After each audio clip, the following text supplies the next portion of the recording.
Hi, welcome back to another episode of the Thought Leaders Business Lab. I am your Thursday co-host of the Ask Sam and Tim show, Samantha Riley. And obviously, this is my other co-host, Tim Hyde. Welcome, Tim. Hi, Sam. How are you? Have you had a good week? I have had a fabulous week. Excellent. Really good. And yourself? I had an absolute blinder. I discovered just this week that I am in the top 50 sales partners for Infusionsoft globally. That is fantastic. Which is super exciting. I made it in at number 48. So congratulations. Looking forward to sort of pushing that up next year and see what happens. That's very exciting. Now today, before we get into today's topic. Yeah, we had a couple of really cool questions come in after last week's conversation about, choosing an customer avatar. And there was two in particular that stood out. And the first one, I'm going to ask you to answer, Sam. This one came in from Emma. And she asked, how long should I keep doing my unpaid strategy before I start to see an ROI? And what was my original reaction? It was, I think you said, oh my God, this is going to get me in trouble if I answer this. Yeah. And then I thought, no, I might get in trouble, but let me answer it, because how long is a piece of string, right? This is where you need to really, be very clear with all of the things that we talked about last week. Be very clear on your avatar, be very clear on your message, be very clear on your zone of genius and what you're sharing. Because if you're not sharing these things in the right way, and you're sharing and talking to everyone, and you're not talking in your zone of genius, and you're talking about everything, and you're not really showing up as the authority in your niche and your industry, then it's possible that you'll never see an ROI. But if you do get these things right, the things that we were talking about last week, if you get them right, you could actually see a return. You could have someone signing up on a strategy call with you the same week that you start talking about it. And it's totally possible that you do. So, it's very important and absolutely imperative that you do get all of these things right. Be absolutely 100% on message and on point. Yeah, a few years ago, I worked with a celebrant who'd spent 18 months trying to reach his target market on LinkedIn, and while his particular sort of avatar, it was 50 to 65, second marriage, mature kids, and that's who we wanted to reach. And he thought, there's lots of these people on LinkedIn, they just weren't having that conversation there. No, because that's not what LinkedIn is for. LinkedIn is a professional networking space. So, Again, as soon as we moved him across to Facebook, and he said, we're going to advertise to people who are saying they're now in a relationship or engaged. He picked up 3 clients in the first week. So it can. So it's not just about the message. It's about where you're sharing that message. Yeah, absolutely. Now, the other question that came in that was we thought was interesting and probably worth exploring just a little bit more from Steve Gregory at Black Bull Performance Group. So thanks, Steve, for sending that in. And Steve asked, what is a negative avatar? I absolutely love this question, but I'm gonna throw it over to you, Tim. So a negative avatar is someone you don't want to work with. I think when we build our avatars, we focus so much on who it is we want to attract. We kind of forget that sometimes there are people in our world who come into our space that we really should be saying no to because of, for whatever reason. So a negative avatar really represents the kind of characteristics that you don't want to work with, or you can't make the impact that you want to make. And while we're starting out, and there is always a risk of saying yes to too much stuff. If you say yes to people who represent your negative avatar, you're not going to enjoy working with it as much. You're not going to be able to create the impact that you want to create, and more of it, and that sort of starts to have this flow-on effect in other parts of your business, because it's more draining. It takes longer to deliver. It's less profitable. It's less fun. You're unlikely to make the impact that's going to then have that person going, that was the best experience of my life. I want to tell everybody about it. And having that negative avatar is really important. Yeah. I think. I think that number one thing that you really need to tap into here just is really knowing your core values, so that there's an alignment of values. Because I have found personally that whenever there's you know, I've attracted a negative avatar, and I'm sure I'm not the only person that's you know, had a negative avatar and taken them on and then just gone, oh, what did I do? This is not fun. It's always been a misalignment in values. So be very, very aware of what, and not just aware, but, you know, really live your core values and know what they are. That's right. Attracting clients is an expensive, time-consuming process. So that when you've got them, you want to keep the ones that you enjoy working with. And if you think about all the clients you're working with right now, there'll be a couple that stand out as, you know, your A clients. People you just go, this is awesome. No one ever wants to be in a position where they get that email or that phone call and just go, oh my God, not that, you know, not that person again. And if you can qualify them out at the start and just say, look, thanks very much for getting in touch. I don't think I can help you. Yes. You know, here is something, you know, go here. And I would always recommend sending them somewhere else. And giving them a next step rather than just sort of you're going to find that you enjoy your business a lot more. Like for me, you know, part of my negative avatar is that I won't work with anyone who's not prepared to pay credit card billing in advance, because I don't want to chase invoices. I've done that in the past. And when you start chasing someone who might have 12 months worth of invoices, it's just emotionally draining. And a waste of resources, time, money. People get funny about it. That's a really great point. And you do have to, and that's one of the things we're going to talk about today, is we do have to have that values alignment with someone as well. Totally. Awesome. Thanks, Emma and Steve, for sending in those questions. And for everyone else that wants to send in their questions, please use the hashtag #AskSamAndTim. We would love to answer your question next week and give your business a shout out. But let's jump into today's topic. Tim, how to choose a profitable and fun niche. And I'm excited about this because profit and fun in the same sentence is like, tick all my boxes just there. That's definitely your avatar, isn't it? Yeah. Absolutely. I think this is a question that comes up, and it's very tied to what we talked about last week when we were identifying our avatar. And in many ways, they kind of go hand in hand to kind of really define what our business is going to look like going forward. Yes. And I think that's important. And it's one of those things, again, that we're a little bit fearful when we start our business to go, I'm going to pick just one group of people that I want to talk to the potentially exclusion of everybody else. Yes, I'm too afraid that if I say this, that I will, you know, someone else won't come and spend money. Yeah, someone will say, you know, someone else won't go and say yes to me. The irony is that they're more likely to say no. Everyone's more likely to say no rather than yeses. So we're almost going, you know, more one way or the other. And you see shock jocks on radio, you know, they alienate a whole bunch of people and they massively polarizing in some of their opinions. But you know what they do? While they're alienating one group and pushing them away, that's our negative avatar. Yes. They're also doing is attracting this rabid, loyal following. Yeah, they're building that tribe. They're building that tribe. And it's so important that we do that. And, you know, we've got this opportunity now with the coaching consultant space to be able to reach clients all around the world so much more easily than we ever have at any other time in history. And, you know, being able to do that, being able to, alienate some part, but really align yourself with people who you can work with and you love working with, and they love working with you as well. Yes. Is so important, you know, totally. in order to create a business success. I did this very well when I was a personal trainer, because I didn't want to train bodybuilders because I wasn't one and it didn't interest me. I was more interested in just being fit. You know, I wasn't interested in training, you know, teenagers as much because I was already working with those in the dance studio.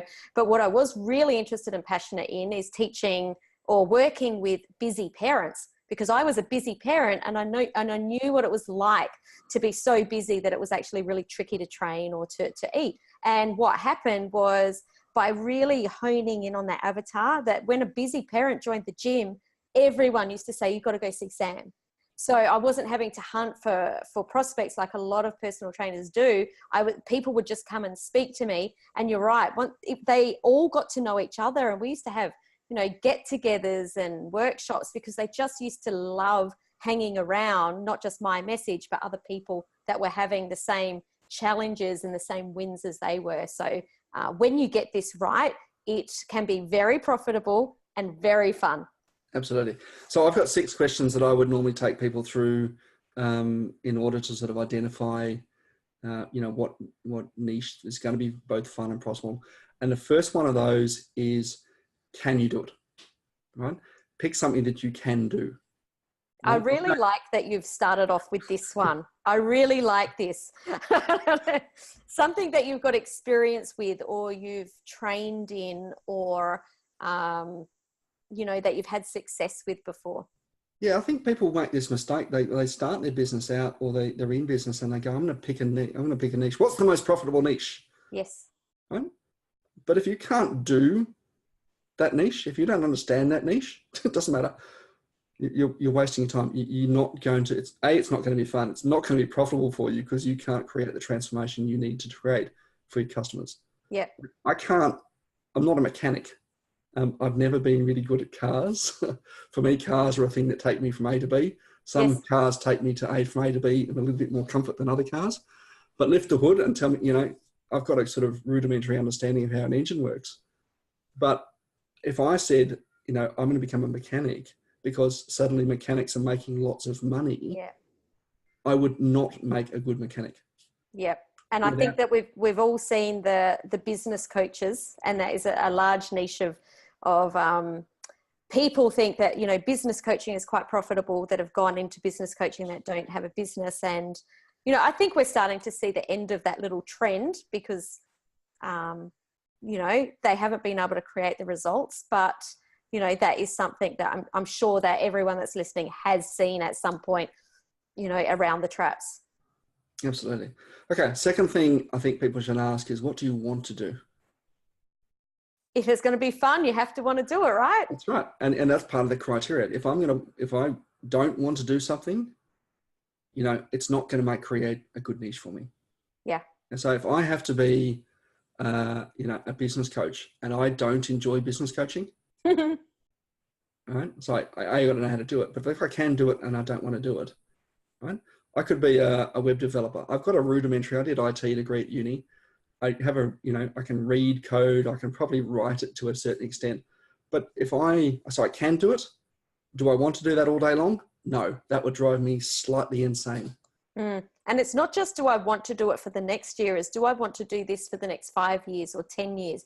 Do I want to be doing this at 10 p.m. or 12 a.m. on nights where I've got something looming and I have to? I mean, sure, we don't work till those times every week, but there's times that are high stress. So will I still enjoy it during the high pressure times and for many years? That's right. I think there's this really cool quote from Ralph Waldo Emerson that I like that says, that which we persist in doing becomes easier, not because the nature of the task changes, but because our ability to do it improves.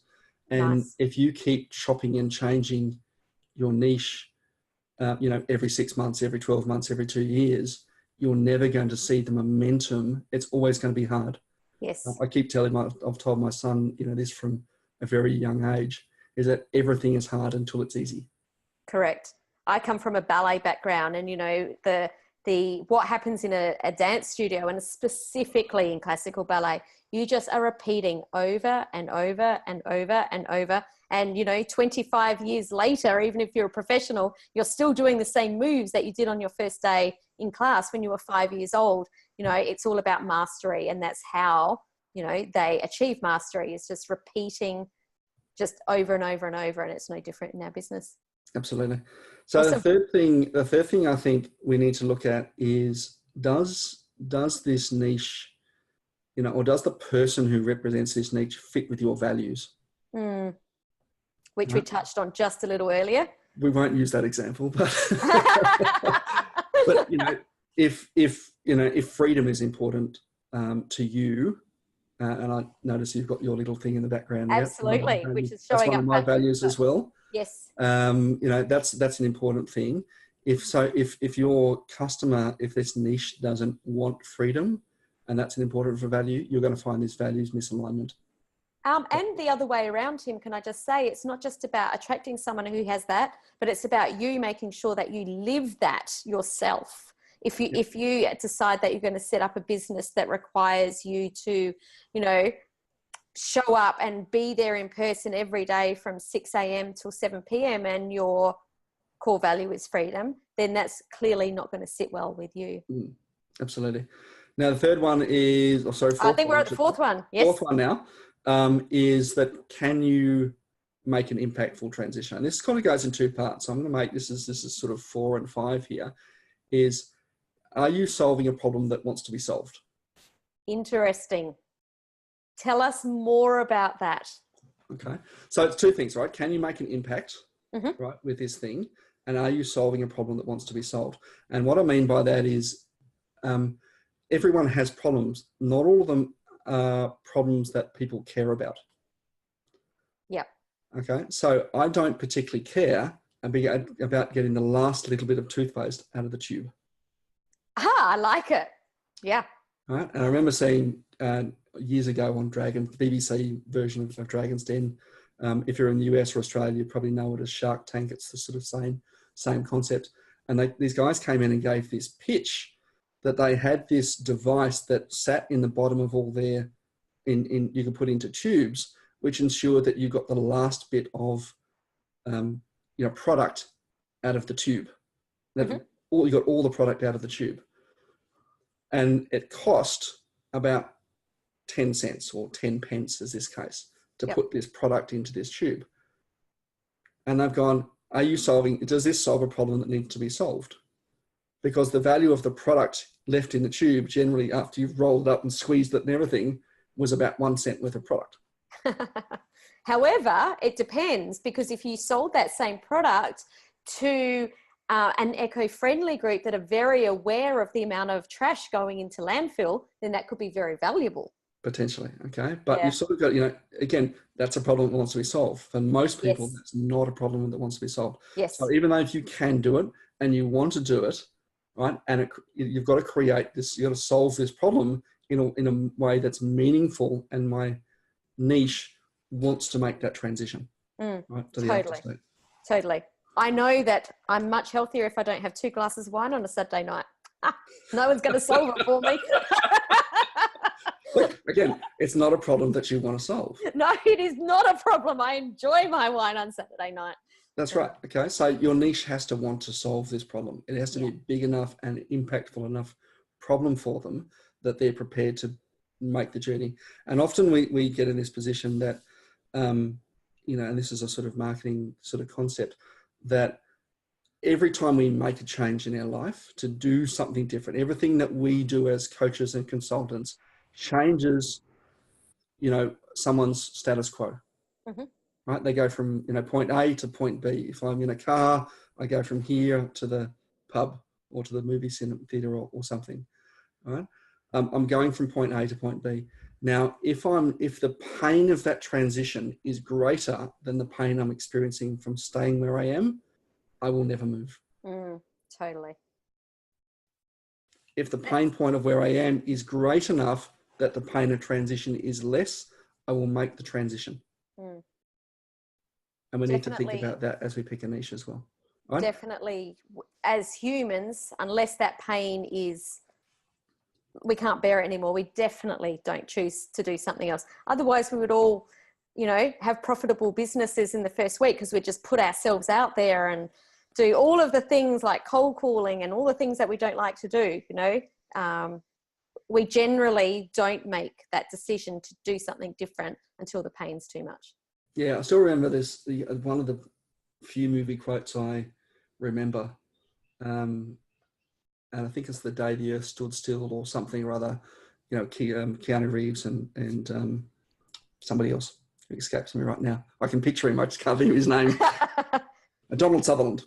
And there's this thing right at the end. It says, and Kiefer Sutherland, Keanu Reeves is this sort of alien who's come to sort of wipe the earth clean and give us Earth a new start again. Uh-huh.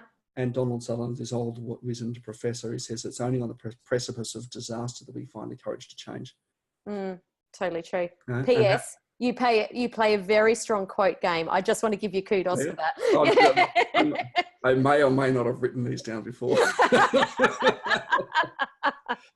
And the last one I think that we really need to ask ourselves when we're identifying a niche is how much do I want to be paid? Mm-hmm.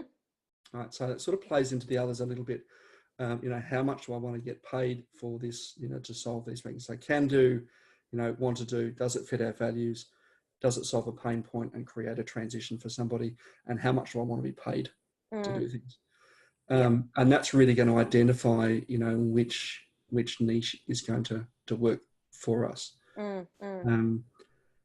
Because it's all relative. If I work with mining companies who are accustomed to spending tens of millions of dollars on infrastructure, my $5,000 invoice could be easily a $10,000 or $20,000 or $30,000 invoice. And they probably wouldn't even, if it was only a $5,000 invoice, probably wouldn't even do business with you. No, it's not big enough. Yeah. So if I'm working with corporates, I can charge more because the invoices they're used to dealing with to make the same transition are bigger, but also the scale of the problem we're solving for them is also bigger. Yes. So if I make a 10% change as a management consultant or leadership coach to an organization who's turning over $100 million a year, and I can make a 10% in productivity improvement to that organization, I'm impacting that organization by $10 million. And so my $1 million invoice is probably okay. But if I try and charge the same $1 million invoice to a business that's only turning over 100,000, with my 10% in, productivity increase, it doesn't match up. No, there's a mismatch. Like that. Now, you will have noticed as I went through those 6 questions, none of them talked about how big's the industry and how much competition is in that space already. Which makes me feel so good, because I 100% agree with you that we get caught up on this way too much. Yeah. We should not worry about how big the industry is or what our competition is doing. We need to be aware of it. Yes. Right. But we need to kind of, not let that dictate what we choose. Because again, if we're letting the competition dictate which industry we're in, we then get forced into things we don't want to do, things we can't do, things that don't necessarily pay us what we want to get paid for. And compared. When we're doing things that are unique to us, you can't compare it because you're comparing apples and oranges. You're like, no one else does what we do, which a lot of people say, and I get that. But when we're very, very clear on what it is that makes us unique and what our skill set is and all of the other questions that you asked, then you can say, well, we're not quite the same. We get this different outcome. I want to share that a few years ago, I went to a business conference and we had the speaker was fantastic. He was really great. But I took away one of the worst pieces of advice that is probably one of the worst pieces of advice I've ever been given. He was saying that business is like elite athletes. We're going for mastery. We're always trying to better what we're doing. He said, so why don't we start thinking like elite athletes? If someone's going to the Olympics, they know, and they're going to run the 100 meters, they know every person that's in the race. They know exactly how fast everyone runs. They know everything about them because that's how they're going to try and win the race. The problem I found with that is that when you're focusing on your competitors that much, you start to, it's like when you're driving along and you're looking somewhere, what happens? The car goes that way, right? So if we don't, put the blinkers on and stay in our own lane and just keep doing what we're doing, like you said, it's okay that we know there's another car there in the lane, but we don't want to focus on it at all. I had a very similar experience when I started my last business, which is called the Riot Act.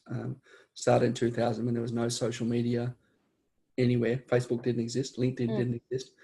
And we built it just to sort of create this sort of news portal, community news portal where everyone was engaged and, creating commentary.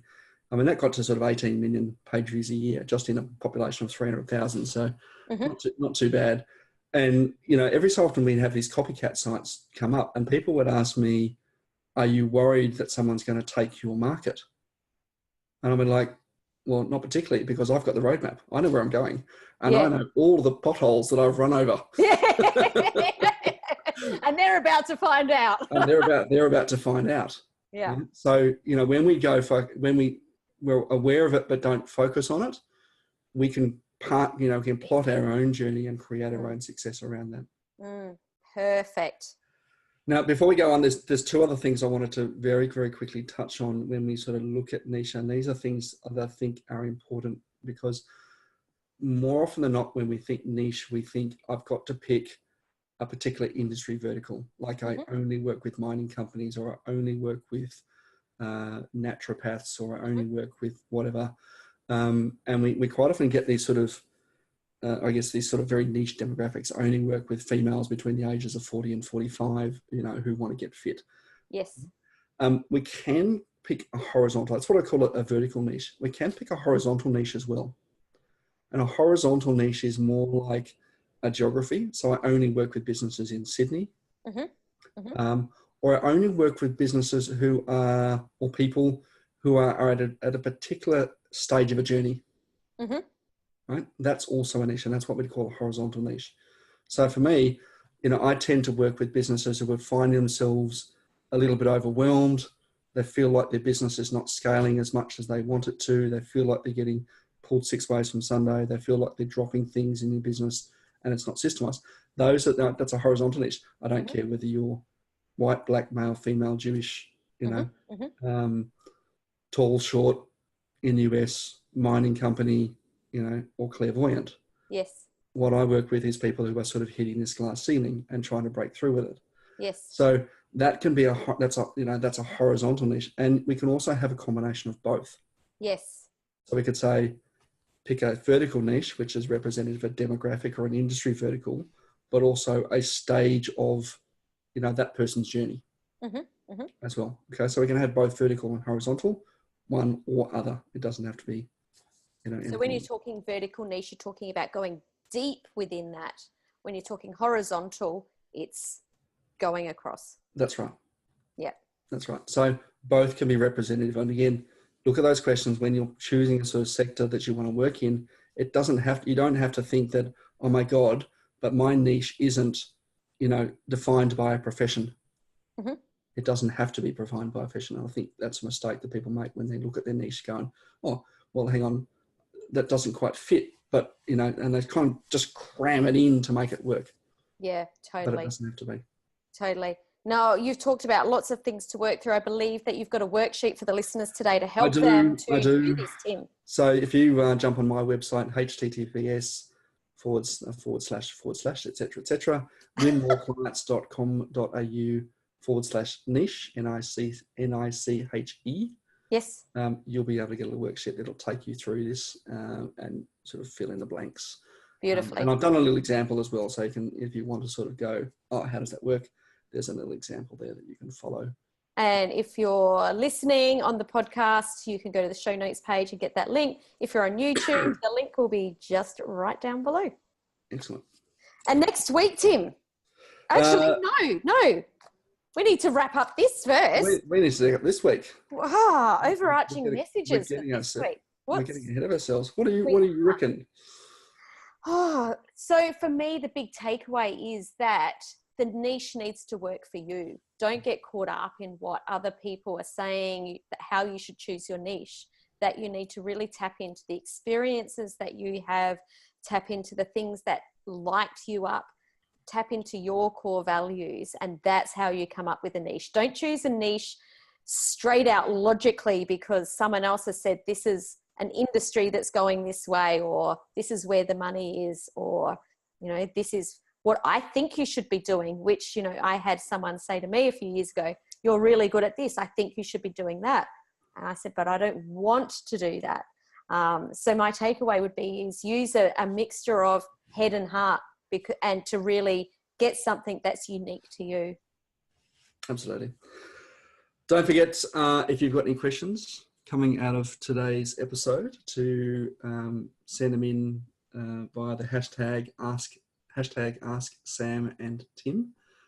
We're happy to answer your questions on the next episode, which of course, Sam, is about creating leverage in your coaching business. Love it. Leverage. It's like the biggest, sexiest word ever. For those of us that have a core value of freedom, leverage is like music to that's my word for the year is leverage.